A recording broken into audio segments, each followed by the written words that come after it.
చాలా అంటే చాలా రుచిగా రాత్రి మిగిలిన అన్నంతో ఈ విధంగా రెసిపీ తయారు చేసుకోండి. చాలా ఇష్టంగా తింటారు. Hello friends, welcome to Andhra kitchen. రాత్రి మిగిలిన అన్నంతో తయారు చేసుకునే రెసిపీ కోసం ముందుగా మనం అన్నం తీసుకొని అన్నాన్ని పొడి పొడిగా తయారు చేసుకోవాలండి. ఇలా పొడిగా అనుకున్న తర్వాత ఇప్పుడు అన్నం పక్కన పెట్టేసుకోవాలి. అలాగే ఈ రెసిపీని ఇక్కడ మనం కరివేపాకు అలాగే పల్లీలు అదేనండి వేరుశనగ పప్పు కాంబినేషన్తో రెసిపీ అనేది తయారు చేసుకుంటున్నాము. అందుకోసం కరివేపాకు కూడా తీసుకోవాలి. మనం తీసుకున్న అన్నానికి ఒక గుప్పెడు వరకు కరివేపాకు సరిపోతుంది.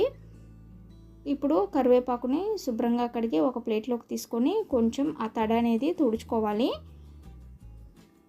ఇప్పుడు స్టవ్ ఆన్ చేసుకొని బాండీ పెట్టుకొని తుడుచుకున్న కరివేపాకుని ఇప్పుడు బాండీలో వేసుకొని కరివేపాకు కొంచెం సౌండ్ వచ్చే వరకు కరకర అనే వరకు వేయించుకోవాలండి.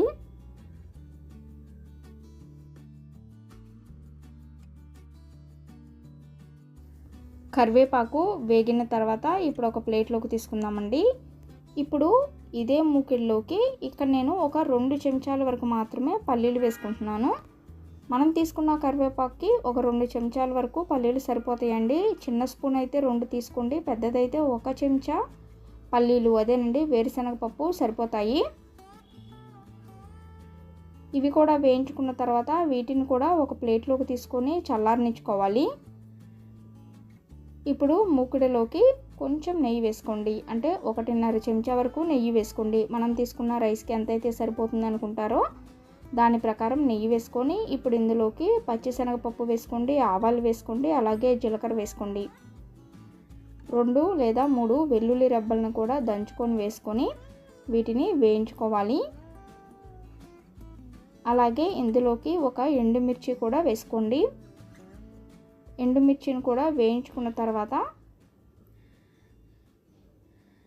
ఇప్పుడు మనం మిక్సీ జార్ తీసుకొని మిక్సీ జార్లోకి వేయించుకున్న కరివేపాకు వేసుకోవాలి.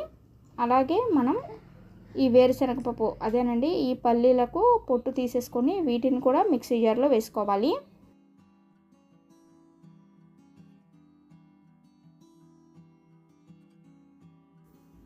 నీళ్లు వేయకుండా పొడి పొడిగా ఉండేలాగా మిక్సీ పట్టేసుకోవాలండి. వీడియోలో చూపించినట్లుగా ఈ విధంగా మిక్సీ పట్టుకోవాలి. మిక్సీ పట్టేసుకున్న ఈ పొడిని ఇప్పుడు మనం బాండీలో వేసుకోవాలి.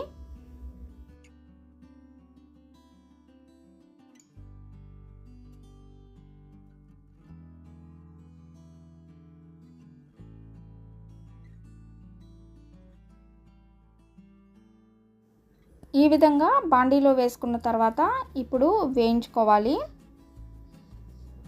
1 నిమిషం పాటు వేయించుకున్న తర్వాత ఇందులోకి కారం కూడా వేసుకోవాలండి. ఒక 1/2 చెంచా వరకు కారం వేసుకోండి, ఎక్కువ అవసరం లేదు. కారం ఎక్కువ తినేవాళ్ళు ఎక్కువ కారం వేసుకోవచ్చు. కారం వేసుకొని బాగా కలుపుకోవాలి.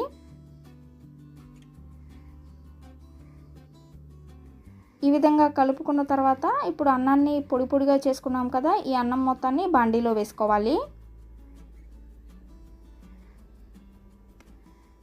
తగినంత ఉప్పు వేసుకోండి. ఉప్పు మొత్తం బాగా కలిసేలాగా కలుపుకోవాలి. అలాగే కలుపుకునే ముందుగా కొంచెం ఇంగువ కూడా వేసుకొని ఈ ఉప్పు ఇంగువ అంతా అన్నానికి పట్టేలాగా బాగా కలుపుకోవాలండి. ఇక స్టవ్ ఆఫ్ చేసుకుంటే చాలండి. మనకి కరివేపాకు అలాగే వేరుశనగపప్పు అదేనండి పల్లి కాంబినేషన్తో రాత్రి మిగిలిన అన్నంతో టిఫిన్ రెడీ అయిపోయినట్లే. మరి మీ అందరికీ కాంబినేషన్ రెసిపీ వీడియో నచ్చినట్లయితే ఈ వీడియోని లైక్ చేయండి, షేర్ చేయండి. మరిన్ని వీడియోస్ కోసం మా ఛానల్ సబ్స్క్రైబ్ చేయండి. Thank you for watching.